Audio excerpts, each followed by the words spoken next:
నగరంలో మరో దారుణ హత్య జరిగింది. మేడ్చల్ మునీరాబాద్లో 25 ఏళ్ల యువతిని దారుణంగా హత్య చేశారు. బండరాలతో కొట్టి చంపారు. ఆ తరువాత పెట్రోల్ పోసి డెడ్ బాడీని తగలపెట్టారు. ఘటనా స్థలానికి చేరుకున్న పోలీసులు దర్యాప్తు చేస్తున్నారు. ఇక క్లూస్ టీమ్స్ తో సెర్చ్ చేపడుతున్నారు. అయితే యువతిని అత్యాచారం చేసి చంపారా లేక ఇతర కారణాలేమన్నా ఉన్నాయనే కోణంలో పోలీసులు దర్యాప్తు చేస్తున్నారు.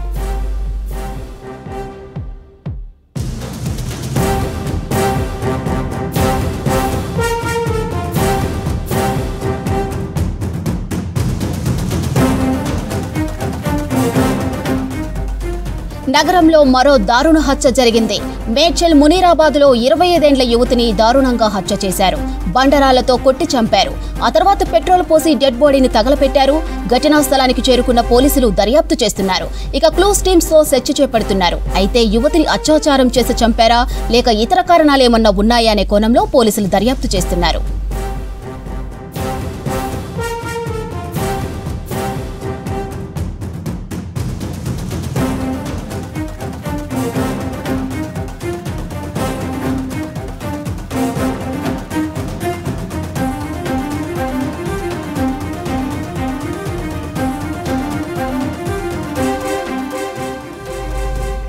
నగరంలో మరో దారుణ హత్య జరిగింది. మేడ్చల్ మునీరాబాద్లో 25 ఏళ్ల యువతిని దారుణంగా హత్య చేశారు. బండరాలతో కొట్టి చంపారు. ఆ తర్వాత పెట్రోల్ పోసి డెడ్ బాడీని తగలపెట్టారు. ఘటనా స్థలానికి చేరుకున్న పోలీసులు దర్యాప్తు చేస్తున్నారు. ఇక క్లూస్ టీమ్స్ తో సెర్చ్ చేపడుతున్నారు. అయితే యువతిని అత్యాచారం చేసి చంపారా లేక ఇతర కారణాలు ఏమన్నా ఉన్నాయా అనే కోణంలో పోలీసులు దర్యాప్తు చేస్తున్నారు.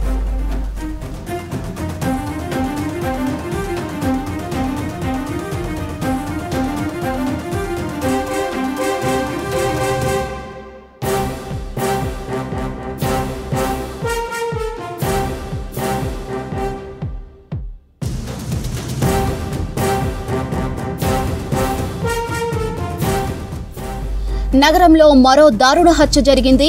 మేడ్చల్ మునీరాబాద్లో 25 ఏళ్ల యువతిని దారుణంగా హత్య చేశారు. బండరాలతో కొట్టి చంపారు. ఆ తర్వాత పెట్రోల్ పోసి డెడ్ బాడీని తగలపెట్టారు. ఘటనా స్థలానికి చేరుకున్న పోలీసులు దర్యాప్తు చేస్తున్నారు. ఇక క్లూస్ టీమ్స్ తో సెర్చ్ చేపడుతున్నారు. అయితే యువతిని అత్యాచారం చేసి చంపారా లేక ఇతర కారణాలు ఏమన్నా ఉన్నాయనే కోణంలో పోలీసులు దర్యాప్తు చేస్తున్నారు.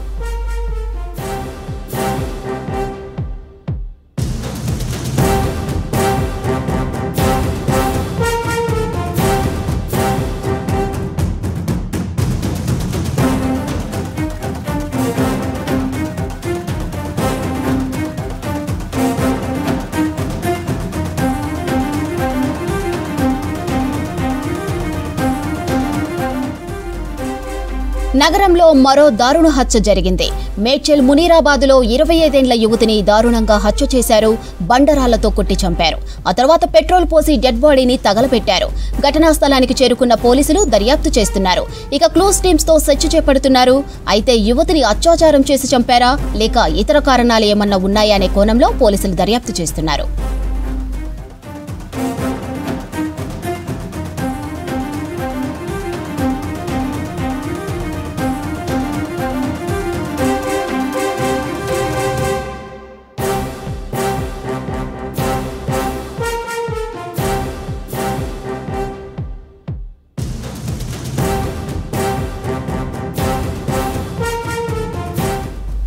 నగరంలో మరో దారుణ హత్య జరిగింది. మేడ్చల్ మునీరాబాద్లో 25 ఏళ్ల యువతిని దారుణంగా హత్య చేశారు. బండరాలతో కొట్టి చంపారు. ఆ తర్వాత పెట్రోల్ పోసి డెడ్ బాడీని తగలపెట్టారు. ఘటనా స్థలానికి చేరుకున్న పోలీసులు దర్యాప్తు చేస్తున్నారు.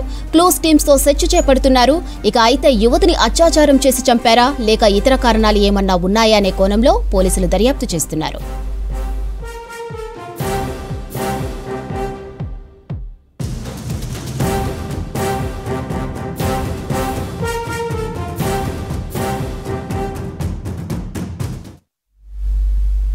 ఇక హత్యకు సంబంధించి మరిన్ని డీటెయిల్స్ రాంప్రసాద్ అందిస్తారు.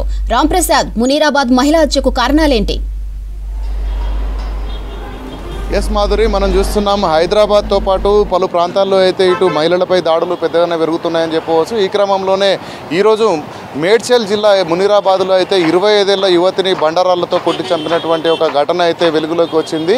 సుమారు 25 ఏళ్ల వయసు ఉన్నటువంటి యువతిపై గుర్తు తెలియని దుండగులు అయితే ఇటు హత్య చేసి చంపడంతో పాటు అదేవిధంగా అక్కడ పెట్రోల్ పోసి కూడా తగలబెట్టినట్టు ఆనవాళ్ళను అయితే పోలీసులు గుర్తించడం జరిగింది. మనం ఇప్పటికే చూస్తున్నాం హైదరాబాద్లో ఇటీవల జంట హత్యలతో పాటు చాలా రకాలైనటువంటి హత్యలు జరుగుతున్న క్రమంలో ముఖ్యంగా ఇటు మహిళ పైన 25 ఏళ్ల యువతి పైన ఇటు హత్యాయత్నం జరగడం అయితే కొంత విషాద ఛాయలు అనుకున్నాయని చెప్పవచ్చు. ఎందుకంటే ఇటు హైదరాబాద్కు ఆనుకొని ఉన్నటువంటి మునీరాబాద్ ప్రాంతంలో ఇటు యువతిపై ఎంతమంది నిందితులు అక్కడ ఎంతమంది అనేది కూడా ఇంతవరకు అయితే క్లారిటీ రాలేదు. కానీ అక్కడ ఉన్నటువంటి పోలీసులు అయితే అన్ని కోణాల్లో కూడా దర్యాప్తు అనేది కొనసాగిస్తున్నారు. ఎందుకంటే మునీరాబాద్ ప్రాంతం అనేది హైదరాబాద్ సిటీకి కొంచెం ఆనుకొని ఉంటుంది. ఈ క్రమంలోనే అక్కడ హత్య చేయడానికి గల ప్రధాన కారణాలు ఏమై ఉంటాయి అనేటువంటి అన్ని కోణాల్లో కూడా పోలీసులు దర్యాప్తు చేసినప్పటికీ కూడా మనం చూస్తున్నాం ఇప్పటికే ఇటీవల బోరబండలో కానీ అదేవిధంగా చాలా ప్రాంతాలలో కూడా హత్య కేసులలో ప్రధానంగా నిందితులు అయితే ఇటు బండరాళ్లతో తలపై మోది చంపడం అనేది అయితే కొంత బాధాకరమైన విషయం. ఎందుకంటే తాను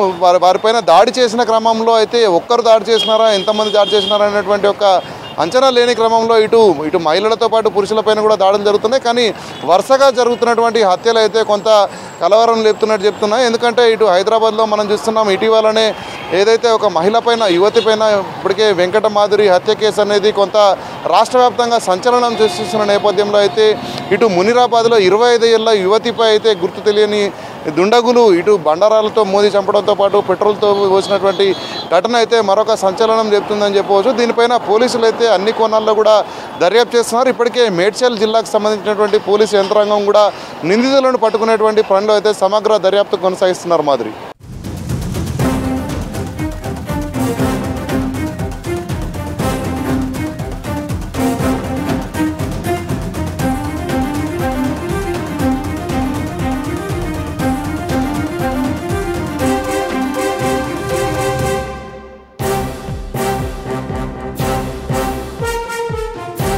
కరీంనగర్లో కేంద్ర మంత్రి మనోహర్ లాల్ ఖట్టర్ పర్యటించారు. అతనితో పాటు కేంద్ర సహాయ మంత్రి బండి సంజయ్ కూడా ఉన్నారు. ఇక రాష్ట్ర మంత్రులు స్థానిక ఎమ్మెల్యే గంగులతో పాటు పలువురు ప్రజాప్రతినిధులతో కలిసి పలు అభివృద్ధి కార్యక్రమాల్లో పాల్గొన్నారు ఖట్టర్.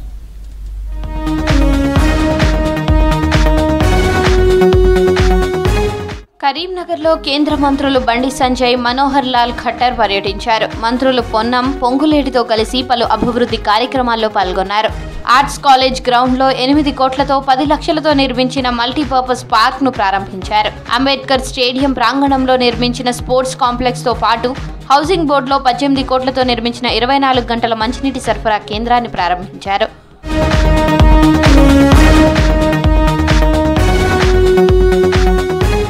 దేశవ్యాప్తంగా 100 పట్టణాలను స్మార్ట్ సిటీ కింద ఎంపిక చేసి సమగ్రాభివృద్ధి చేస్తున్నామని చెప్పారు కేంద్ర మంత్రి మనోహర్ లాల్ ఖట్టర్. ప్రతి ఇంటికి నేరుగా తాగునీటిని అందించాలన్న ప్రధాని లక్ష్యం 70% నెరవేరిందని చెప్పారు. కరీంనగర్ పర్యటనలో భాగంగా బహిరంగ సభలో మాట్లాడారు ఖట్టర్.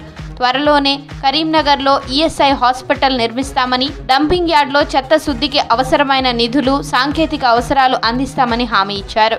स्मार्ट सिटी के अंतर्गत नगर की सब सेवाएं, इनकी जानकारी एक जगह पर मिल जाए तो ICCC इंटीग्रेटेड कमांड कंट्रोल ये भी योजना के अंतर्गत करीमनगर में बनाया गया है.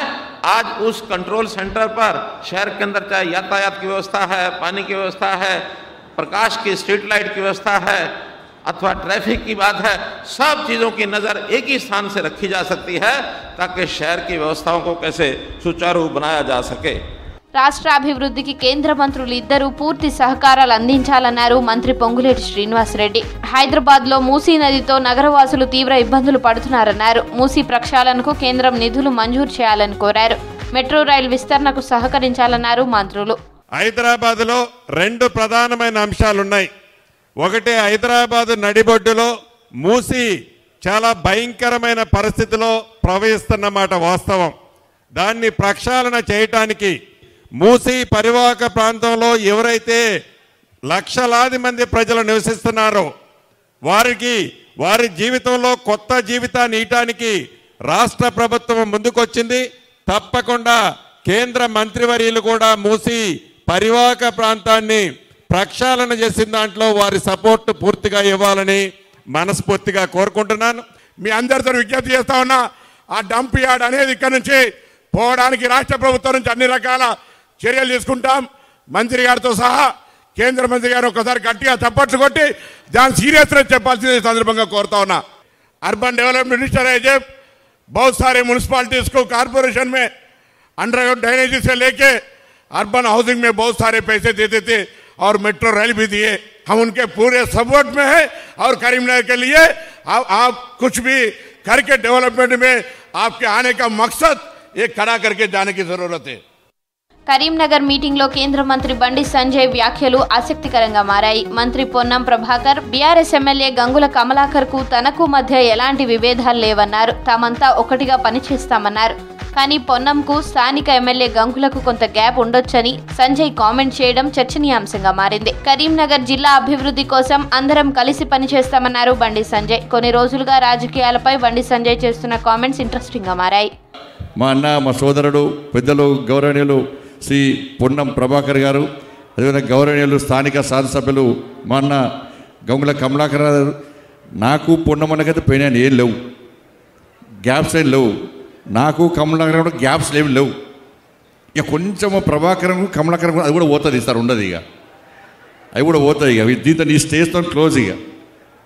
మీకు డౌట్ వస్తుంది ఏదేమన్నా? వాళ్ళు నవ్వుతలేరు, ఏం డౌట్ లేదన్నా, అందరం కలిసి ఉంటుంది దానిలో, ఏం ఇబ్బంది లేదు అలా. ఇవాళ ఈ వేదిక చూసినాక మా సీనన్న పరిశానతో మా ఖమ్మంలో పోతే ఊకే కొట్టుకుంటారా, ఏడికైనా లొల్లెత్తుంది. కరీంనగర్లో వీళ్ళు అందరు నవ్వుకుంటే ప్రశాంతంగా అందరు కలిసి ఉన్నారు అంటే బస్ అంటే అభివృద్ధికి ఇది ఒక ప్రధాన ఉదాహరణ. కరీంనగర్ స్మార్ట్ సిటీ విషయంలో వీళ్ళు అందరు కలిసి అనేది ఒక మంచి సంకేతం పోయింది వాళ్ళు.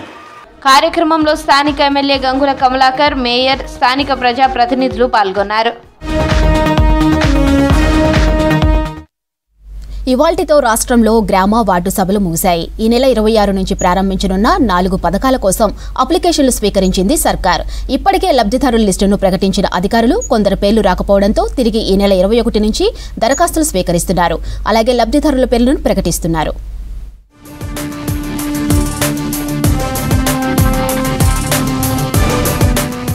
రాష్ట్ర ప్రభుత్వం చేపట్టిన గ్రామ సభలు సక్సెస్ఫుల్ గా పూర్తి చేసింది. 4 రోజుల పాటు నిర్వహించిన గ్రామ వార్డు సభలు నేటితో ముగిశాయి. ఈ నెల 26 నుంచి ప్రారంభం కానున్న రైతు భరోసా, రేషన్ కార్డులు, ఇందిరమ్మ ఇండ్లు, ఇందిరమ్మ ఆత్మీయ భరోసా పథకాల అమలు కోసం లబ్ధిదారుల ఎంపిక కొనసాగింది. గతంలో ప్రకటించిన లిస్టులో కొందరు పేర్లు రాకపోవడంతో తిరిగి దరఖాస్తులు స్వీకరించేందుకు గ్రామ సభలు నిర్వహించింది.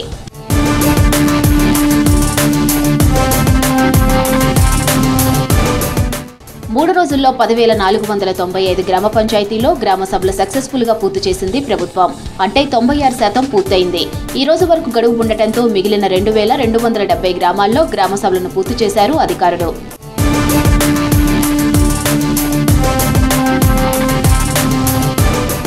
కొన్ని చోట్ల రేషన్ కార్డుల విషయంలో కొంత ఆందోళన చెందిన ప్రజలు గ్రామ సభల్లో పలుచోట్ల ఆందోళన చేశారు.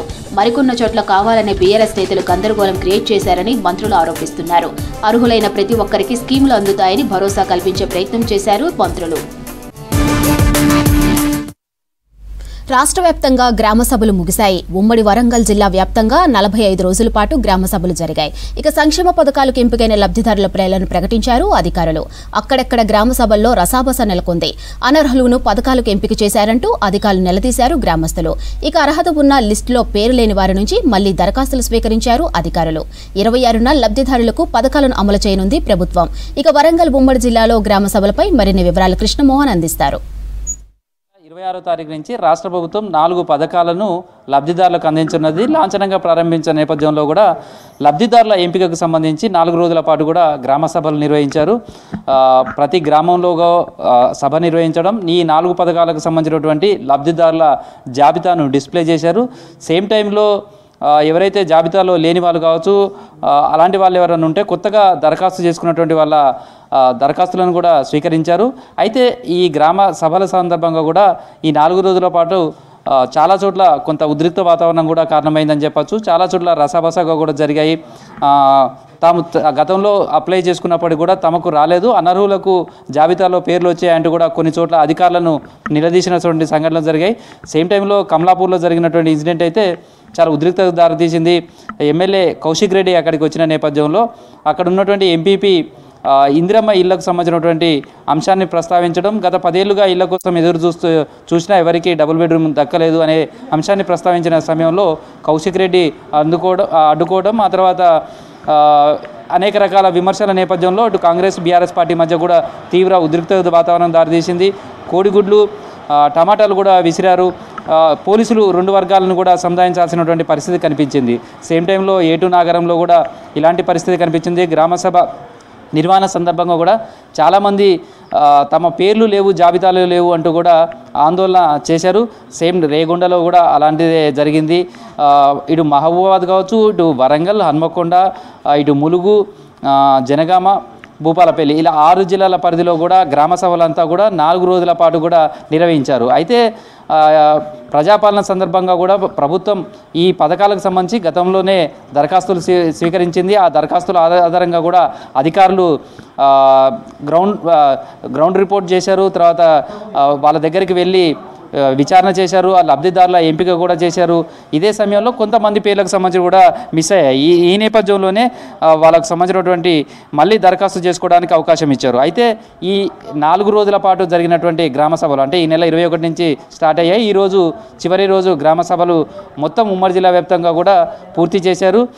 ఈ గ్రామ సభలకు సంబంధించి కూడా చూస్తే ఈ 4 రోజుల పాటు కూడా దాదాపుగా 2.5 లక్షల మంది దరఖాస్తు కొత్తగా చేసుకున్నారు. అందులో హన్మకొండ జిల్లాకు సంబంధించి దాదాపు 60,000 మంది వరకు కూడా ఈ కొత్తగా దరఖాస్తు చేసుకున్నట్టుగా అధికారిక లెక్కలు చెప్తున్నారు. అదేవిధంగా వరంగల్ జిల్లాకు సంబంధించి 54,000 మంది కొత్తగా ఇందిరమ్మ ఇళ్ల కోసం, అదేవిధంగా రేషన్ కార్డుల కోసమే ఈ దరఖాస్తులు ఎక్కువగా వచ్చినట్టుగా అధికారులు గుర్తించారు. అదేవిధంగా జనగామ జిల్లాకు సంబంధించి 33,000 మంది వరకు కూడా కొత్తగా దరఖాస్తు చేసుకున్నట్టుగా అధికారులు చెప్తున్నారు. భూపాలపల్లి జిల్లాకు సంబంధించి చూస్తే 29,000 మంది కొత్తగా ఈ 4 రోజులలో మళ్ళీ ఈ 4 పథకాలకు సంబంధించినటువంటి దరఖాస్తు చేసుకున్నారు. ములుగు జిల్లాలో మాత్రం 31,747 మంది మళ్ళీ ఇందిరమ్మ ఇళ్ల కోసం కావచ్చు, రేషన్ కార్డులు, అదేవిధంగా ఇందిరమ్మ భరోసా పథకానికి సంబంధించినటువంటి ఆత్మీయ భరోసా పథకానికి దరఖాస్తు చేసుకున్నట్టుగా అధికారులు గుర్తించారు. అయితే మనకి ఇంకా అధికారికంగా పూర్తి స్థాయిలో డాటా రావాల్సి ఉంది. ఏ జిల్లాలో ఎంతమంది కొత్తగా దరఖాస్తు చేసుకున్నారు అనే దానికి సంబంధించినటువంటి వివరాలు కూడా రావాల్సి ఉంది. ఆ వివరాలు మరికొద్దిసేపట్లోనే అధికారికంగా అఫీషియల్గా పెట్టే అవకాశం ఉంటుంది. అయితే ప్రస్తుతం అయితే రైతు భరోసాకు సంబంధించినటువంటి సర్వే ఇప్పటికే అధికారులు చేయడం జరిగింది. దానికి ఇటు వ్యవసాయ శాఖ, అదేవిధంగా రెవెన్యూ శాఖకు సంబంధించినటువంటి వాళ్ళు కూడా చేశారు. దీంట్లో ఎక్కడైతే నోటిఫై చేసినట్టు అంటే వ్యవసాయానికి అనుకూలంగా లేనటువంటి గతంలో రైతు బంధు తీసుకున్నారో అలాంటి భూములను కూడా గుర్తించడం జరిగింది. ప్రస్తుతమైతే మొత్తం ఇలా అనర్హులకు దాదాపు 174 కోట్ల రూపాయల మేరకు రైతు బంధు పేరు మీద వ్యవసాయం చేయని భూములకు కూడా రైతు బంధు పేరు మీద లబ్ధి పొందినట్టుగా అయితే ప్రస్తుతం అధికారులు ఇచ్చినటువంటి నివేదికల ఆధారంగా చూడొచ్చు. మొత్తంగా ఉమ్మడి జిల్లా వ్యాప్తంగా కూడా 28,980 ఎకరాలు వ్యవసాయానికి అనుకూలం లేని భూములుగా ఉన్నాయనేది గుర్తించారు. వాటికి సంబంధించి కూడా మనం జిల్లాల వారీగా కూడా చూస్తే ములుగు జిల్లాలో 2,870 ఎకరాలు, అదేవిధంగా భూపాలపల్లి జిల్లాలో 2,570 ఎకరాలు, హన్మకొండ జిల్లాలో 6,400 ఎకరాలు, వరంగల్ జిల్లాలో 2,570 ఎకరాలు, జనగామ జిల్లాకు సంబంధించి 6,300 ఎకరాలు, మహబూబాబాద్ జిల్లాలో 8,270 ఎకరాలు వ్యవసాయ యోగ్యత లేనివి ఉన్నట్టుగా రికార్డుల పరంగా చూశారు. వీటన్నిటికీ పాస్ పుస్తకాలు ఉన్నప్పటికీ కూడా ఇవన్నీ కూడా వ్యవసాయం చేయట్లేదు. రియల్ ఎస్టేట్ జరిగినటువంటి భూములు, అదేవిధంగా గుట్టలు, కొండలు ఉన్నటువంటి ప్రాంతాలు వ్యవసాయం చేయని భూములుగా గుర్తించారు. వీటిని రైతు బంధు నుంచి కూడా మినహాయింపు చేస్తూ కూడా అధికారులు ఈ జాబితాను సిద్ధం చేశారు. మొత్తంగా గ్రామ సభలన్నీ పూర్తయిన నేపథ్యంలో రేపు 26వ తారీఖు నాడు ఈ 4 పథకాలకు సంబంధించి రైతు భరోసా కావచ్చు, అదేవిధంగా ఇందిరమ్మ ఇల్లు, ఇందిరమ్మ భరోసా సంబంధించినటువంటి పథకం కావచ్చు, అదేవిధంగా రేషన్ కార్డులకు సంబంధించినటువంటి అన్నింటినీ కూడా ప్రభుత్వం లబ్ధిదారులకు అందించేందుకు పూర్తి స్థాయిలో సన్నద్ధమవుతుందని చెప్పుకోవచ్చు. ఇది ప్రస్తుతం గ్రామ సభలకు సంబంధించినటువంటి ఉమ్మడి జిల్లాకు సంబంధించిన సమాచారం. వీడియో జర్నలిస్టు దశరథ్తో కృష్ణమోహన్, V6 న్యూస్, వరంగల్. జోగులాంబ గద్వాల జిల్లాలోని ఆర్డీఎస్ ఆయకట్టు రైతులకు సాగునీటి కష్టాలు మొదలయ్యాయి. తుంగభద్ర డ్యాం నుంచి నీటి విడుదల కోసం రైతులు ఎదురుచూస్తున్నారు. ఇక ఆర్డీఎస్ కాలువ పొడవునా పంటలు ఎండుముఖం పడుతున్నాయి. ఆర్డీఎస్ కాలువలో నీటి ప్రవాహం లేక రైతులు ఆందోళన చెందుతున్నారు.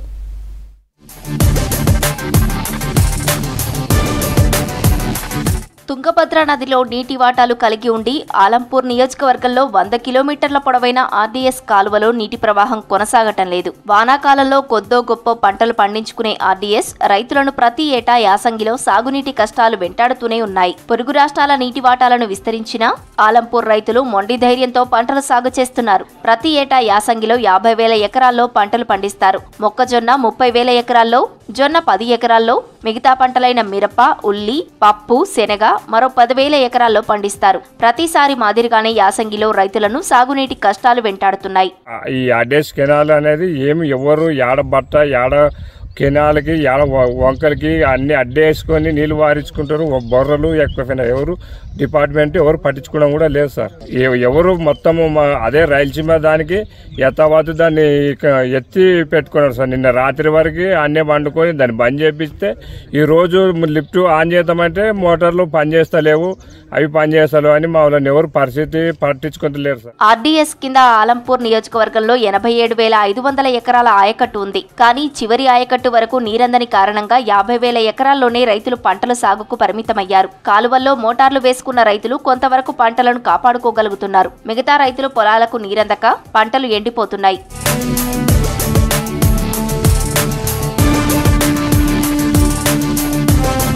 వారం రోజుల నుంచి కాలువల్లో నీరు లేదు. దీంతో ఇప్పటికే 30% పంటలను రైతులు నష్టపోయారు. ఫిబ్రవరి చివరి వరకు ఆర్డీఎస్ ఆయకట్టుకు నీళ్లు వదలాలని రైతులు కోరుతున్నారు. కాలువలో కూడా ఇట్లా 2 రోజుల వరకు ఇవి నీళ్ళు పారుతట్లు ఉన్నాయి సార్. ఇవి నీళ్ళు ఏంటికి కావు సార్. ఇప్పుడు మన తుంగభద్ర నదిలో నీళ్ళు పారుతున్నాయి సార్. నీళ్ళు పారుతున్నాయి. మరి మాకు దయచేసి లిఫ్ట్ ఆన్ చేసి మమ్మల్ని ఆదుకునాలని కోరుకుంటున్నాం సార్. లేకపోతే అప్పుల వలన ప్రాణాపాయం జరిగే పరిస్థితి ఉంది సార్. ఎట్టి పరిస్థితుల్లో మమ్మల్ని ఆదుకోవాలని కోరుకుంటున్నాం సార్.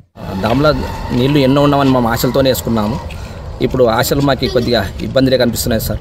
మాకు దయ వలన ఎట్ల కల్లా మాకు ఫిబ్రవరి వరకు నీళ్లు కావాలని మేము కోరుతున్నాము. మేము డ్యామ్లో ఉన్న నీళ్ళని కొద్దిగా మాకింత వదిలి కొంచెం మాకింత సహాయకారం చేయండి సార్. మీరు ఆ డ్యామ్లో నీళ్ళు రాకపోతే మా రైతులు ఆత్మహత్య చేసుకున్న సమాచారం ఉంది.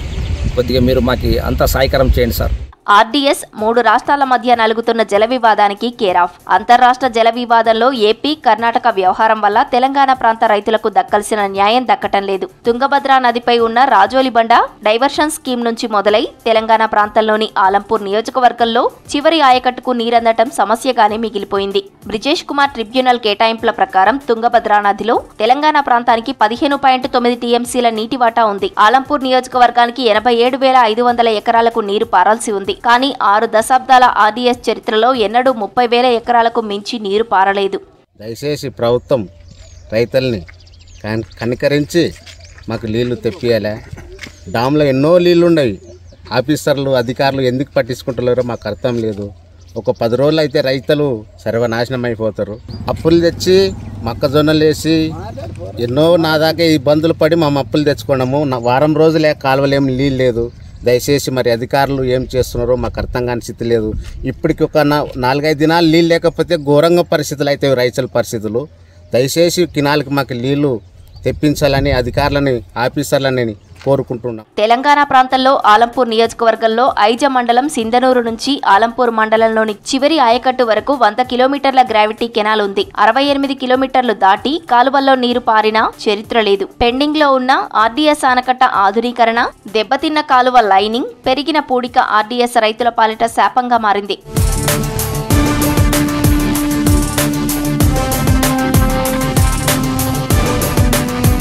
3 రాష్ట్రాల ఉమ్మడి ప్రాజెక్టుకు సంబంధించి తెలంగాణ ప్రాంతంలో ఆధునీకరణ పనులకు ఉమ్మడి రాష్ట్రంలోనే కర్ణాటక ప్రభుత్వానికి నిధులు అందజేసినా ఏపీ దౌర్జన్యాలకు తలొగ్గి తెలంగాణ ప్రాంతంలో పెండింగ్ పనులను పూర్తి చేయలేకపోయింది. దీంతో చివరి ఆయకట్టు వరకు నీళ్లు అందక ఆర్డీఎస్ రైతులు ఇబ్బందులు పడుతూనే ఉన్నారు. ఏదైతే ఖరీఫ్ పంట కాలం అయిపోయిందో రబీ కాలంలో రైతులు ఉన్నారు. మరి దీనికి చాలా ఇబ్బందులకు గురవుతున్నాం. ఇటు చూస్తే ఇది ఇంటర్ స్టేట్ ప్రాజెక్టు. ఈ ఆనకట్ట దగ్గర 8 ఫీట్ వాటర్ వస్తే మాకు వచ్చేటప్పటికి ఇది మనం నిలవన్న ప్లేస్ 68 కిలోమీటర్స్. మరి ఇక్కడ చూస్తే మన 74 వరకు కూడా కరెక్ట్గా 76 వరకు కూడా రావడం లేదు. 75 దగ్గర తుమ్మిళ్ళ లిఫ్ట్ ఉంది. మరి 68 వరకే నీళ్ళు వాడుతున్నాయి. ఇక్కడికి 1 ఫీట్ అంటే దాదాపు ఈ కెనాల్ చూస్తే మెయిన్ కెనాలు ఇది 2 ఫీట్లు పారతలేదు, పావుదక్క 2 ఉంది. ఆర్డీఎస్ దగ్గర 3000 క్యూసెక్కుల ప్రవాహం ఉన్నా ఏపీ కేసీ కెనాల్కు కర్నూలు జిల్లాలోని 18 ఎత్తిపోతల పథకాలకు నీళ్లు మళ్లిస్తోంది. దీంతో ఆర్డీఎస్ కు నీళ్లు రాకపోవటం వల్ల ఈ ప్రాంత రైతుల ప్రయోజనాలకు గండి పడుతోంది. తుమ్మిళ్ల లిఫ్ట్ మొరాయింపు, మల్లమ్మకుంట రిజర్వాయర్ నిర్మాణం కాకపోవటం వల్ల సమస్యలు మరింత అధికమవుతున్నాయి. వరంగల్కు చెందిన మహిళా సమాఖ్యకు అరుదైన గుర్తింపు లభించింది. ఢిల్లీలో జరిగే గణతంత్ర వేడుకల్లో ప్రత్యేక అతిథిగా పాల్గొనే అవకాశం దక్కించుకుంది ఓరుగల్లు మహాసమాఖ్య అధ్యక్షురాలు ఎడ్ల అరుణ. ఇక తనతో పాటు ఎందరో మహిళలు ఆర్థికంగా నిలబడేందుకు ఆమె చేసిన కృషిని గుర్తించిన కేంద్రం అతిథిగా ఆహ్వానించింది. ప్రగతిని సాధిస్తున్న వరంగల్ జిల్లా మహిళా సమాఖ్యలు ఓ అరుదైన గౌరవాన్ని దక్కించుకున్నాయి. గణతంత్ర వేడుకలలో విశిష్ట అతిథిగా ఓరుగల్లు మహిళా సమాఖ్య అధ్యక్షురాలు అరుణకు కేంద్రం నుంచి ఆహ్వానం అందింది. ఈ గణతంత్ర వేడుకలలో ఆమె అతిథిగా పాల్గొన్నారు. ఈ సమాఖ్య అనేక విజయాలు సాధించడమే ఈ ఆహ్వానానికి కారణం. మరి మహిళల్లో చైతన్యం తీసుకురావడంతో పాటు సామాజిక అంశాలు, వాళ్ళు ఆదాయాన్ని వనరులు సమకూర్చే విధంగా కూడా ఈ సమాఖ్య పనిచేస్తున్నటువంటి తీరు, వాళ్ళు సాధించిన విజయాలు తెలుసుకునే ప్రయత్నం చేద్దాం.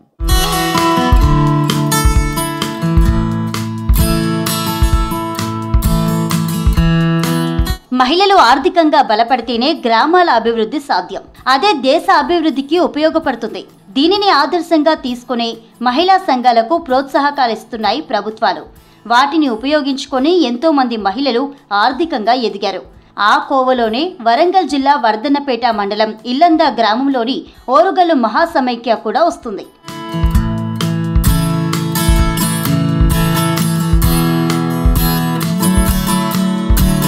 ఇల్లంద గ్రామంలోని రాధా సంఘం అధ్యక్షురాలిగా అరుణ ప్రస్థానం మొదలైంది. అలా సంఘాన్ని నడిపిస్తూనే అందరి గుర్తింపు పొందింది. ఆ తర్వాత 30 మహిళా సంఘాలకు సమైక్య అధ్యక్షురాలిగా ఎంపికైంది. 2009 మార్చి 11న ఏర్పాటైన ఓరుగల్లు మహాసమాఖ్యకు అధ్యక్షురాలిగా అరుణకు అవకాశం వచ్చింది. అప్పటి నుంచి పేదరిక నిర్మూలనతో పాటు స్వయం సహాయక సంఘాల బలోపేతానికి కృషి చేస్తోంది అరుణ. ఈ సేవలను గుర్తించిన కేంద్రం గ్రామీణ అభివృద్ధి కింద రిపబ్లిక్ వేడుకలకు ప్రత్యేక ఆహ్వానాన్ని పంపింది. చాలా గర్వంగా ఉందండి. ఇది నాకు అందరికీ వెళ్ళడం వీలు కాదు కాబట్టి నాకు ఒక్కరికి ఆహ్వానం వచ్చిందేమో, కానీ నేను ఒక్కదాన్ని వెళ్తే మాత్రము తెలంగాణ రాష్ట్రంలోని మహిళా సంఘాలు మొత్తం వెళ్ళినట్టు, నువ్వు గ్రామ సంఘం అధ్యక్షుల బాధ్యత తీసుకుంటే నిర్వర్తించగలుగుతావని నమ్మకం ఇచ్చారు. అప్పుడు నేను ఒక అడుగు ముందుకేసి గ్రామ సంఘం అధ్యక్షుల అవకాశాన్ని తీసుకోవడం జరిగింది. దీని ద్వారా నీ మండలంలో మీటింగ్లకు హాజరయ్యేది. ఇలా చెప్పుకుంటూ మా గ్రామంలో చాలా సంఘాల మీటింగ్ల దగ్గరికి వెళ్ళడము, మీరు మండలంలో ఇలా చెప్తున్నారు, మనం కూడా అలా చేయాలి, మనం కూడా మహిళా సంఘాలు ప్రతి గవర్నమెంట్ మనకిచ్చే అవకాశాలన్నీ కూడా అందిపుచ్చుకొని మనము బాగా బాగుపడాలి, ఇంకా మనం నలుగురికి ఉపాధి కలిగించే స్థాయిలో మన మహిళలు ఉండాలి. మహిళా సంఘంలో తన ప్రతిభను గుర్తించిన అధికారులు తనను మరింత ప్రోత్సహించారని చెబుతోంది అరుణ. పొదుపు సంఘాలతో మహిళలు ఆర్థికంగా ఎదిగేందుకు కృషి చేశానని చెబుతోంది. అంతర్గత అప్పుల రుణాలు తీసుకుంటాం. ఫస్ట్ మా సంఘంలో మేము చేసుకున్న సేవింగ్స్ని అంతర్గత అప్పులుగా తీసుకుంటాం. అంతకంటే ఎక్కువ మోతాదులో లక్షలలో కావాలి అంటే మాకు వివో ఉంది, మాకు ఎంఎస్ ఉంటుంది, అలాగే బ్యాంక్ లింకేజ్ రుణాలు, ఆ విధంగా లక్షల శ్రీనిధి రుణాలు అని ఇలా చాలా రుణాలు తీసుకుంటాము. ఇవి వడ్డీ లేని రుణాలు గవర్నమెంట్ మాకు ఇస్తుంది. అలాగే ఇప్పుడు మాకు ఏంటంటే చాలా ఇప్పుడు కిరాణా షాపులు అని చెప్పాను, లేడీస్ ఎంపోరియం, మన బట్టల షాపులు, అలాగే పెద్ద అంటే పిఎంఎఫ్హెచ్ఎంఈ కింద మీకు 30% సబ్సిడీ కింద కూడా లోన్లు తీసుకున్న వాళ్ళు ఇల్లంతా పెద్ద విలేజ్ కాబట్టి చాలా మంది చాలా రకాల యాక్టివిటీ చేసుకుంటున్నారు. మనకి ఇక్కడ హోటల్స్ పెట్టారు, బేకరీ ఉంది, ఎంబ్రాయిడరీ ఉన్నాయి. 2 మహిళలు 10 లక్షల రుణాలు తీసుకుని ఎంబ్రాయిడరీ నడిపిస్తున్నారు ఇక్కడ మాకు. నా ఆయాంలో మొన్న కూడా నేను 120 నుంచి 130 మంది వరకు ఈఎంటీలను ఈమాసా ట్రైనర్స్ అని ఇప్పుడు కొత్తగా వచ్చింది లోకోస్ యాప్, దాని మీద కూడా నేను ఎక్కిన తర్వాత గుర్తించి మినిమం 5 రాష్ట్రాల్లో వాళ్ళకి సర్వీస్ ఇవ్వడం జరిగింది. మహిళా సంఘాల ద్వారా పొదుపు చేయడమే కాకుండా ప్రభుత్వం నుంచి లోన్లు తీసుకొని చిన్న చిన్న వ్యాపారాలు చేసుకుంటున్నారు మహిళలు. తమకు వచ్చే ఆదాయంతో కుటుంబానికి ఆసరాగా ఉండటం ఆనందంగా ఉందంటున్నారు. ఇల్లంద గ్రామంలో ఎందరో మహిళా గ్రూపు సభ్యులు ఇలా విజయం సాధించారు. ఇప్పుడు ఈ బ్లౌజ్ వర్క్ చేశాక ఇప్పుడు నేను టైలరింగ్ చేయట్లేదు, ఇంకా 3 సభ్యులకి మహిళలకి నేను ఈ బ్లౌజ్ స్టిచ్చింగ్ ఇస్తున్నాను, వాళ్ళకు కూడా నేను ఉపాధి కల్పిస్తున్నాను. ఇంకోటి శారీస్ ఫాల్స్ వేయడానికి కూడా ఒక సభ్యురాలకి ఒక మహిళకి ఇస్తున్నాను. ఇది కొంగులకి ఇట్లా కుచ్చులు డిజైన్గా పెళ్లిళ్ళ సీజన్ అయితే పెళ్లి చీరలకి కొంగులు కుచ్చులు కట్టడానికి కూడా వాళ్ళకు కూడా ఉపాధి కల్పిస్తున్నాను. నాతో పాటు ఇంకో 4 మహిళలకు నేను ఉపాధి కల్పిస్తున్నాను. తమ గ్రూప్ అధ్యక్షురాలికి ఢిల్లీ నుంచి ఆహ్వానం రావడంపై సభ్యులు ఆనందంగా ఉన్నారు. తమలాగే ఎంతో మంది మహిళలు ఇంటర్ డిగ్రీ పూర్తి చేశారని వాళ్లకు కూడా అవకాశాలు కల్పించాలని కోరుతున్నారు. చాలా సంతోషంగా ఉంది. అసలు ఇక్కడ దాకా వస్తామని కూడా మేము అనుకోలేదు. ఫస్ట్ ఆఫ్ ఆల్ మేము స్టార్టింగ్ అంటే మహిళ అంటే మా కాళ్ళ మీద మేము నిలబడడం కోసం ఒక పొదుపేసుకొని మా కుటుంబం కోసమే మేము అనుకున్నాం. కానీ ఇంత దూరం ఇంత ఆహ్వానం వచ్చిందని మేము అసలు అనుకోలేదు. మాకే కాదు మా గ్రామానికి కూడా గర్వకారణం ఇది. చాలా హ్యాపీగా ఉంది, మాకు చాలా హ్యాపీ. చదువుకున్న వాళ్ళు చాలా వరకు నిరుద్యోగులు మా ఊర్లో ఉన్నారు. మాకు ఆ హెల్ప్ చేయండి, ఎవరికో ఒకరికి ఉపాధి కల్పించే అవకాశం మాకు ఇవ్వండి అని చెప్పదాం అనుకుంటున్నాం. తాము ఎదుగుతూ మరికొంతమంది అభివృద్ధి చెందేలా చేస్తున్న తమను కేంద్రం గుర్తించడంపై మహిళా సమైక్య సభ్యులు ఆనందంగా ఉన్నారు. ఇది తమ కష్టానికి వచ్చిన గుర్తింపు అంటున్నారు. ఇందుకు సహకరించిన రాష్ట్ర కేంద్ర అధికారులకు కృతజ్ఞతలు చెబుతున్నారు.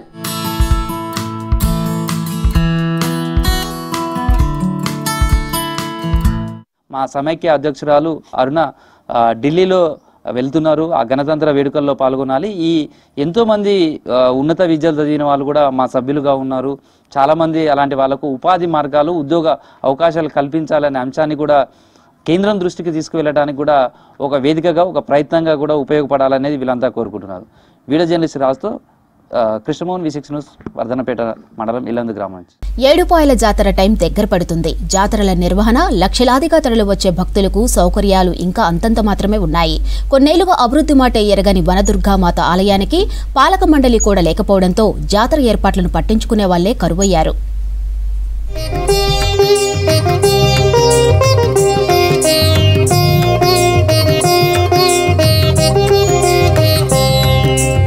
ఏడుపాయల అమ్మవారి ఆలయంలో ఈ నెల 29న మాఘ అమావాస్య జాతర, ఫిబ్రవరి 26 నుంచి 3 రోజుల పాటు మహా అమావాస్య జాతర జరుగుతాయి. ఇక్కడ 10 ఏళ్లుగా ఎలాంటి అభివృద్ధి జరగలేదు. తాత్కాలికంగా జాతర సమయంలో హడావిడి తప్ప శాశ్వత నిర్మాణాలు లేవు.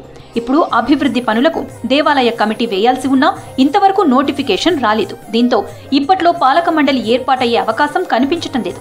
గత పాలక మండలి పదవీకాలం ఆగస్టు 6న ముగిసింది. దీంతో జాతర ఏర్పాట్లపై సందిగ్ధత ఏర్పడింది. ఏడుపాయల ఎండోమెంట్ చైర్మన్ రెండోసారి నోటిఫికేషన్ వేసే స్థాయికి వచ్చింది. మొదటిసారి నోటిఫికేషన్ వేసి 6 నెలలు అయిపోయి ఇప్పటికీ ఎండోమెంట్ చైర్మన్ లేడు. ఏడుపాయల్లో భక్తులకు ఎలాంటి సౌకర్యాలు లేక భక్తులంతా అధోగతులు ఉన్నారు. చైర్మన్, పాలక మండలి ఉంటే ఏడుపాయల యొక్క స్థితిగతుల మీద ఎప్పటికప్పుడు పరిశీలన చేస్తారు. ప్రభుత్వం ఇప్పటికైనా శ్రద్ధ వహించి మార్కెట్ కమిటీ కావచ్చు, ఎండోమెంట్ చైర్మన్లను కావచ్చు, తక్షణమే చైర్మన్లను ప్రకటించి పాలక మండలిని పెట్టి ఏడుపాయల యొక్క అభివృద్ధి మీద దృష్టి పెట్టాలి. ఏడుపాయల పాలక మండలిలో 12 డైరెక్టర్ పోస్టులు ఉన్నాయి. ఎండోమెంట్ గైడ్ లైన్స్ ప్రకారం నోటిఫికేషన్ జారీ అయిన తర్వాత ఆసక్తి, అర్హత ఉన్నవారు దరఖాస్తు చేసుకోవాలి. పోలీస్ ఎంక్వైరీ తర్వాత డైరెక్టర్ పోస్టులను భర్తీ చేస్తారు. డైరెక్టర్లు తమలో ఒకరిని చైర్మన్ గా ఎన్నుకుంటారు. రాబోయే మాఘం అమావాస్య సందర్భంగా అక్కడ జాతర జరుగుతుంది. మరి ఈ జాతరకు సంబంధించి కూడా అనేక మంది భక్తులు మన తెలంగాణనే కాకుండా దక్షిణ భారతదేశం నుంచి కూడా చాలామంది వచ్చేస్తారు. ప్రస్తుతం అక్కడ పాలక వర్గం లేకపోవడం బాధాకరం. వెంటనే పాలక వర్గాన్ని అనౌన్స్ చేసి వచ్చేటటువంటి భక్తులకు అన్ని సౌకర్యాలు కల్పించాలని చెప్పేసి మేము తెలియజేస్తాం. పాలక మండలి ఏర్పాటులో ఆలస్యంతో భక్తుల్లో ఆందోళన కనపడుతోంది. ఆలయ చైర్మన్ పదవి కోసం కాంగ్రెస్ నేతల్లో పోటీ తీవ్రంగా ఉంది. జాతర ఏర్పాట్ల కోసం తాత్కాలికంగా ఫెస్టివల్ కమిటీ ఏర్పాటు చేయాలని కోరుతున్నారు. అభివృద్ధి పనులు, ఏర్పాట్లు ఎలా ఉంటాయోనన్న ఆందోళన భక్తుల్లో కనపడుతోంది. ఏటా కోట్ల రూపాయల ఆదాయం సమకూరుతున్నా భక్తులకు వసతులు సరిగా లేవు. ఏడుపాయల అమ్మవారి దగ్గర భక్తులు అధికంగా పాల్గొంటారు. కానీ అక్కడ అరకొర వసతులు, ఎప్పుడు చూడు తాత్కాలికంగా వసతులు ఏర్పాటు చేస్తారు, పర్మనెంట్ సొల్యూషన్ చేయరు. ఆ స్నానాల ఘాట్లు కానీ ఇంకేదైనా కానీ అక్కడ భక్తులకు ఎలాంటి వాళ్ళకి సంబంధించినవి కూడా మనకు సౌకర్యాలు కల్పించారు. ఒకటి, ఇప్పటికీ చైర్మన్ నియమించకపోవడం. ఇది ఎప్పటికి డెవలప్ అయ్యే గుడి, జనాలు ఎక్కువ వచ్చే గుడి కాబట్టి ఖచ్చితంగా దాన్ని తొందరగా నియమించాలి.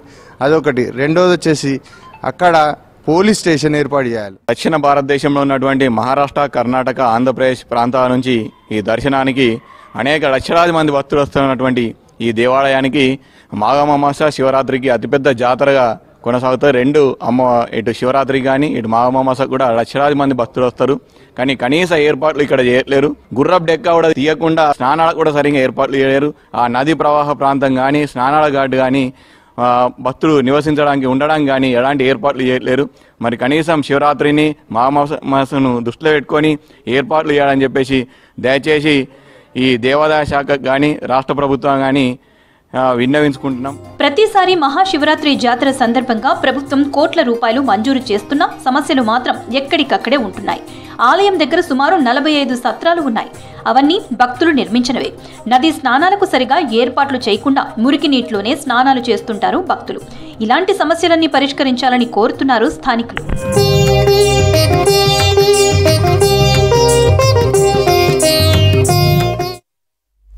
జగిత్యాల జిల్లా కొడిమ్యాల మండలంలో పెద్ద పులి సంచారం స్థానికంగా భయాందోళన సృష్టిస్తుంది. కొండాపూరులో పెద్ద పులి చంపేస్తుందని గుర్తించిన ఫారెస్ట్ అధికారులు స్థానికులను అరెస్ట్ చేశారు. పంట పొలాల్లోకి వెళ్లేటప్పుడు గుంపులుగా ఉండాలని, సాయంత్రం వరకు గ్రామాల్లోకి చేరుకోవాలని రైతులకు సూచించారు. అటు పెద్ద పులి ఆనవాళ్లపై మోత్కురావుపేట ఫారెస్ట్లో సెర్చింగ్ చేస్తున్నారు అటవీ అధికారులు.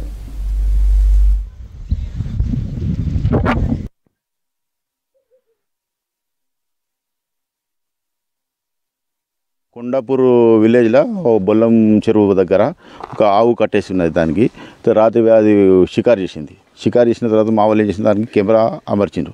ఆ కెమెరాలో చిక్కింది పెద్ద పులి అని నాకు నిర్ధారైంది.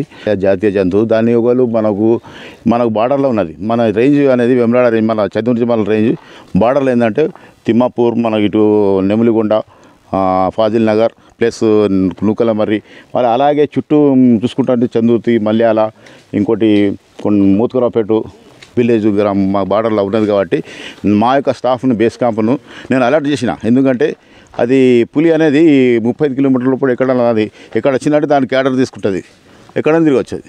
కాబట్టి మనం దానికి నష్టం కలగకుండా మనము విలేజ్లో ఆల్రెడీ గ్రామం పంచాయతీ మీద వాళ్ళకు మైక్ మీద చెప్పుడు జరిగింది. ఏంటంటే ఒకటి, మీరు అడవిలో పోయినప్పుడు జాగ్రత్త తీసుకోవాలి. పెద్ద పులి ఉన్నప్పుడు మీరు ఇంతకుముందు 2-3 పోయేది వ్యవసాయ పనులకు అని.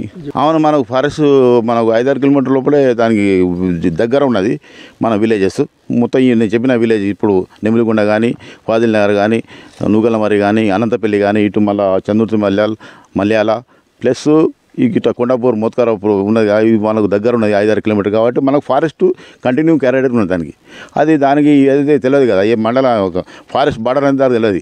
దానంత వాళ్ళు తిరుగుతూ ఉంటుంది, ఎక్కడ మంచిగా ఉంటే అది తిరుగుతుంది.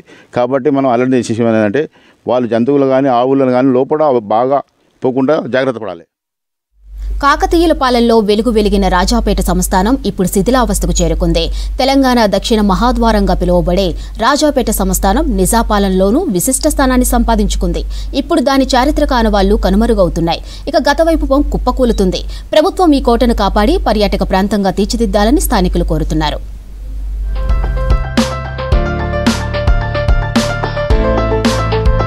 ఉమ్మడి నల్గొండ జిల్లాలో గత చారిత్రక వైభవానికి గుర్తింపు రాజాపేట సంస్థానం. హైదరాబాద్కు 90 కిలోమీటర్ల దూరంలో యాదాద్రి భువనగిరి జిల్లా ఆలేరు నియోజకవర్గంలో ఉంటుంది. యాదగిరిగుట్ట శ్రీ లక్ష్మీ నరసింహస్వామి ఆలయం నుంచి 20 కిలోమీటర్ల దూరంలో ఉంది ఈ కోట. నిజాం పాలనలో 14 సంస్థానాల్లో రాజాపేట సంస్థానానికి ప్రత్యేక గుర్తింపు ఉండేది. అంతేకాదు నిజాం రాజ్యంలోని అన్ని సంస్థానాలతో పోల్చితే ఇక్కడి నుంచే అధిక ఆదాయం వచ్చేదంటున్నారు చరిత్రకారులు. అద్భుతమైన కట్టడాలకు నెలవైన రాజాపేట సంస్థానం ఇప్పుడు కనుమరుగవుతోంది. కోటలోని అద్భుత శిల్పకళా సంపద కుప్పకూలిపోతోంది. గత వైభవం అంతా చరిత్రలో కలిసిపోతోంది.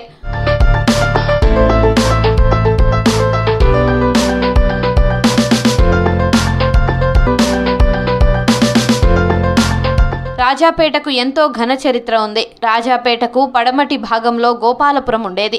గ్రామం పైభాగంలో చెరువు ఉండేది. ఆ చెరువు వరద ముంపునకు గురైన గోపాలపురం గ్రామం కాలగర్భంలో కలిసిపోయింది.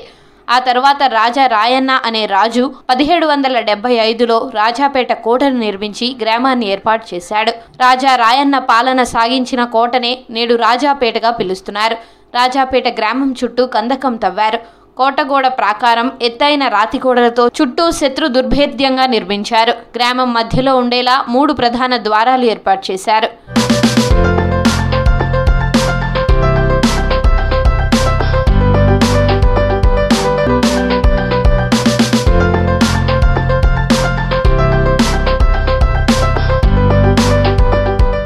ఈ కోట ద్వారాల్లో ఎగువ పడమటి వైపున్న గోపాల చెరువు నుంచి కందకంలో నీరు పారేలా ఏర్పాట్లు చేసి శత్రువులు చొరబడకుండా మొసళ్లను పెంచేవారు. గ్రామం లోపలి ప్రధాన ద్వారం దాటితే రాజనివాసం, అంతఃపురం, అద్దాల మేడ, అతిథి గృహం, నీటి కొలను, గిరిగిరి మాల్, ఏనుగుల మోట, ఖైదీల కారాగారం, సైనికుల శిక్షణా స్థలం ఉండేవి. శత్రువుల నుంచి కోటను రక్షించేందుకు చుట్టూ నిర్మించిన ఎత్తైన బురుజుల పర్యాటకులను ఎంతో ఆకర్షిస్తాయి. వారి ప్రాణాలను రక్షించుకునేందుకు, కోట నుంచి బయటికెళ్లేందుకు సొరంగ మార్గాలున్నాయి. ఇక్కడ సినిమాలు, short films, pre wedding shoots జరుగుతాయి.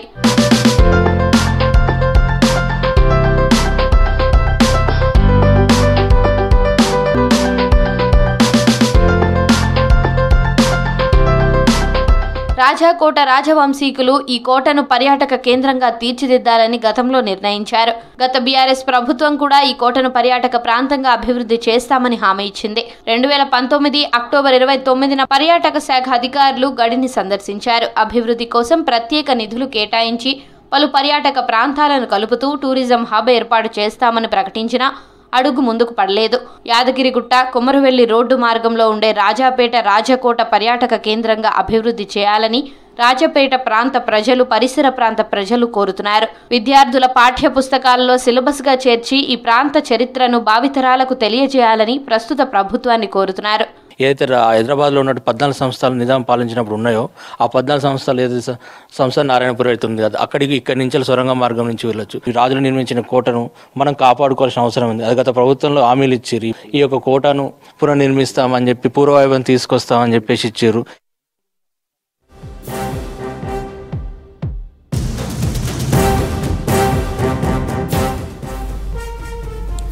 వైసీపీ ఎంపీ విజయసాయిరెడ్డి సంచలన నిర్ణయం తీసుకున్నారు. రాజకీయాల నుంచి తప్పుకుంటున్నట్లు ప్రకటించారు. రేపు రాజ్యసభ సభ్యత్వానికి రాజీనామా చేస్తున్నట్లు ప్రకటించారు విజయసాయిరెడ్డి. ఏ రాజకీయ పార్టీలోనూ తాను చేరడం లేదన్నారు. ఈ నిర్ణయం పూర్తిగా తన వ్యక్తిగతమని చెప్పారు. ఇక తనను నమ్మిన వైఎస్ కుటుంబానికి రుణపడి ఉంటారన్నారు విజయసాయిరెడ్డి. ఇకపై తన భవిష్యత్ అంతా వ్యవసాయమేనన్నారు విజయసాయిరెడ్డి.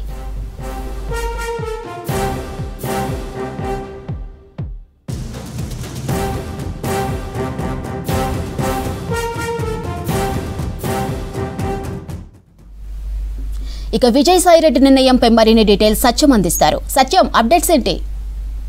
మాధురి, వైసీపీ ఎంపీ విజయసాయిరెడ్డి సంచలన ట్వీట్ చేశారు. రేపు ఆయన రాజ్యసభ సభ్యత్వానికి, రాజకీయాలకు తాను రాజీనామా చేస్తున్నట్టు ప్రకటన చేశారు. తనపై ఎలాంటి రాజకీయ ఒత్తిడి లేదు, తనకు ఎలాంటి స్వార్థం లేదు, ఇతర రాజకీయ పార్టీలో తాను చేరడం లేదంటూ కూడా ఆయన ట్వీట్లో చెప్పారు. రేపు తన రాజ్యసభ సభ్యత్వానికి రాజీనామా చేస్తాను, ఇక రాజకీయాలకు దూరంగా ఉంటాను, పూర్తిగా తన వ్యక్తిగతంగా తనపై ఎలాంటి ఒత్తిడి లేదు, రాజకీయాల్లో నన్ను ఎవరు ఒత్తిడి చేయలేదంటూ కూడా ఆయన ట్వీట్లో చేశారు. ఇక ఈ నిర్ణయం పూర్తిగా వ్యక్తిగతము, అదేవిధంగా 4 దశాబ్దాలుగా 3 తరాలుగా నన్ను ఆదరించిన వైఎస్ కుటుంబానికి ఇంకా రుణపడి ఉంటానంటూ కూడా ఆయన ట్వీట్లో ఆయన అభిప్రాయాన్ని వ్యక్తం చేశారు. ఇక 2 సార్లు రాజ్యసభ సభ్యుడిగా జగన్ తనకు అవకాశం ఇచ్చారు, కానీ రాజకీయాల్లో తాను తెలుగు ప్రజలకు ఎంత సేవ చేయాలో అంత సేవ చేశాను, కానీ ప్రస్తుతం ఉన్న పరిస్థితిలో తాను రాజకీయాల్లో ఉండలేక వ్యక్తిగతంగా నిర్ణయం తీసుకున్నట్టు ఆయన ప్రకటన చేశారు. ఇక పార్లమెంటరీ పార్టీ ఫ్లోర్ లీడర్గా, అదేవిధంగా పార్టీ జాతీయ ప్రధాన కార్యదర్శిగా రాష్ట్ర ప్రయోజనాల కోసం అనేక ప్రజల కోసం ఇటు రాష్ట్రానికి, ఆంధ్రప్రదేశ్ రాష్ట్రానికి, కేంద్రానికి మధ్యగా వారధిగా పనిచేశాను. ఇక రాజ్యసభ సభ్యుడిగా అవకాశం ఇచ్చిన ప్రధానికి, అదేవిధంగా కేంద్ర హోంశాఖ మంత్రి అమిత్ షాని కూడా ధన్యవాదాలు తెలుపుతున్నట్టుగా ఆయన ట్వీట్లో చెబుతూనే ఇక రాజకీయాల్లో నుంచి తాను తప్పుకోవడానికి కేవలం తన వ్యక్తిగత నిర్ణయం అన్నట్టు కూడా ఆయన ప్రకటన చేశారు. ఇక ప్రస్తుతానికి అధికారంలో ఉన్న ముఖ్యమంత్రి చంద్రబాబుతో రాజకీయంగా విభేదించిన తనకు ఎలాంటి వ్యక్తిగత విభేదాలు లేవు అంటూనే జనసేన అధినేత పవన్ కళ్యాణ్తో స్నేహం కొనసాగుతున్నట్టు కూడా ఆయన చివరన ఈ అంశాన్ని ప్రస్తావించారు. ఇక వైసీపీలో అత్యంత కీలక నాయకుడిగా నెంబర్ 2గా ఉన్న విజయసాయిరెడ్డి వైసీపీ అధికారంలోకి వచ్చిన తర్వాత అప్పుడు ముఖ్యమంత్రిగా ఉన్న జగన్మోహన్ రెడ్డి మెల్లిమెల్లిగా ఆయన ప్రాధాన్యతను తగ్గించారనే ప్రచారం గతంలో ఉంది. కానీ వైసీపీ అధికారంలో పోయిన తర్వాత ప్రస్తుతానికి తెలుగుదేశం పార్టీ అధికారంలో ఉంది. కానీ ఎందుకు విజయసాయిరెడ్డి ఇలాంటి సంచలన నిర్ణయాలు తీసుకోవడం మాత్రం ఇంకా ఆంధ్రప్రదేశ్ రాజకీయాల్లో మాత్రం ఒక చర్చనీయాంశంగా మారింది. ఎందుకంటే వైసీపీ అంటే వైఎస్ కుటుంబాలు అంటే జగన్కి అత్యంత సన్నిహితుడిగా ఉన్న విజయసాయిరెడ్డి ప్రతిపక్షంలో ఉన్నప్పుడు ఆయన రాజకీయ వ్యూహకర్తగా మొత్తం పూర్తిగా జగన్ పైన ఉన్న అనేక కేసులకు సంబంధించి నెంబర్ 2గా అంటే జగన్తో పాటు ఉన్న అన్ని కేసుల్లో కూడా విజయసాయిరెడ్డి కొనసాగుతూ వచ్చారు. ఇక ప్రభుత్వం ఏర్పడిన తర్వాత ఆయన రాజ్యసభకు వెళ్ళి 2 సార్లు రాజ్యసభకు ఆ పార్టీ నామినేట్ చేసింది. కానీ వైసీపీ అధికారంలో ఉన్నప్పుడు అధికారంలోకి వచ్చిన అంటే ప్రతిపక్షంలో ఉన్నంత కీలక పాత్ర ఆయన అధికారంలోకి వచ్చిన తర్వాత ఉండలేకపోయారనే ఒక రాజకీయంగా ఆంధ్రప్రదేశ్ రాజకీయాల్లో చర్చ ఉంది. జగన్కి దూరంగా ఉండడం వల్లే ఆయన అధికారంలోకి వచ్చిన తర్వాత ఢిల్లీలో రాజకీయాల్లో ఉన్నారనే ఒక ప్రచారం అయితే ఉంది. ఇప్పటికిప్పుడు ఆయన ఎందుకు ఇలాంటి నిర్ణయం తీసుకున్నారనే అంశం అయితే ఇప్పటి వరకు ఆయన ఇంకా ఎలాంటి ప్రకటన చేయలేదు. కేవలం తన వ్యక్తిగత కారణాల వల్లనే తాను రాజకీయాల నుంచి వైదొలుగుతున్నాను, ఇక తాను భవిష్యత్తులో వ్యవసాయం చేసుకొని మామూలు జీవితం గడుపుతానని కూడా ఆయన ట్వీట్లో చెప్పడంతో ఇక రాజకీయాలకు విజయసాయిరెడ్డి దూరం అవుతున్నారనే ప్రచారం అయితే ప్రస్తుతానికి ఆంధ్రప్రదేశ్ రాజకీయాల్లో కొనసాగుతుంది.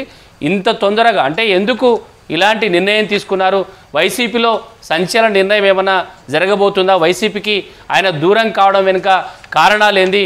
ఎందుకు వైఎస్ఆర్సీపీకి ఆయన దూరం కాబోతున్నారు? జగన్కు అత్యంత సన్నిహితుడుగా ఉన్న విజయసాయిరెడ్డి ఇప్పుడు దూరం అవుతున్నారు అంటే తెలుగుదేశం పార్టీ అధికారంలోకి వచ్చిన తర్వాత వరుసగా వైసీపీలో కీలక పదవుల్లో ఉన్న నేతలంతా కూడా గతంలో మంత్రులుగా ఉన్నవారు తెలుగుదేశం పార్టీలో చేరడం లేదంటే జనసేనలో చేరుతున్న పరిస్థితిలో వైసీపీలో నెంబర్ 2గా ఉన్న విజయసాయిరెడ్డి ఇలాంటి నిర్ణయం తీసుకుంటారు. రాజకీయాలకు దూరంగా ఉంటానని ఒక నిర్ణయం తీసుకోవడం వెనుక విజయసాయిరెడ్డి లాంటి నాయకుడు, ఎందుకంటే సాదాసీదా నాయకుడు కాకుండా జగన్కి అత్యంత రాజకీయ వ్యవహారాల్లో చాలా కీలకంగా ఉండడం, గత వైఎస్ఆర్ ప్రభుత్వం అధికారంలో ఉన్నప్పుడు కూడా ఆయన జగన్కే విధంగా అప్పుడు ప్రభుత్వంలో కూడా చాలా కీలకంగా ఆయన వ్యవహరించారు. అందుకని అధికారంలోకి వచ్చిన ప్రతిపక్షంలో వైసీపీ ఉన్నప్పుడు కూడా క్రియాశీల రాజకీయాల్లో ఉన్న విజయసాయిరెడ్డి ఒక్కసారిగా రాజకీయాల నుంచి వైదొలగడం, ప్రస్తుతం రాజ్యసభ ఇంకా ఉన్నా కూడా ఆయన ఎందుకు అర్ధాంతరంగా రాజీనామా చేస్తున్నారు? జగన్కి విజయసాయిరెడ్డికి మధ్య ఏమైనా ఇంకా తీవ్రమైన విభేదాలు వచ్చాయని చర్చ ప్రస్తుతానికైతే ఆంధ్రప్రదేశ్ రాజకీయాల్లో కొనసాగుతుంది. ఆయన మాట్లాడితే తప్ప ఏం జరిగింది, ఎందుకు ఇలాంటి నిర్ణయం తీసుకున్న విషయం మాత్రం ఇంకా బయటకు రాలేదని చెప్పొచ్చు. మాధురి. Thank you Satyam.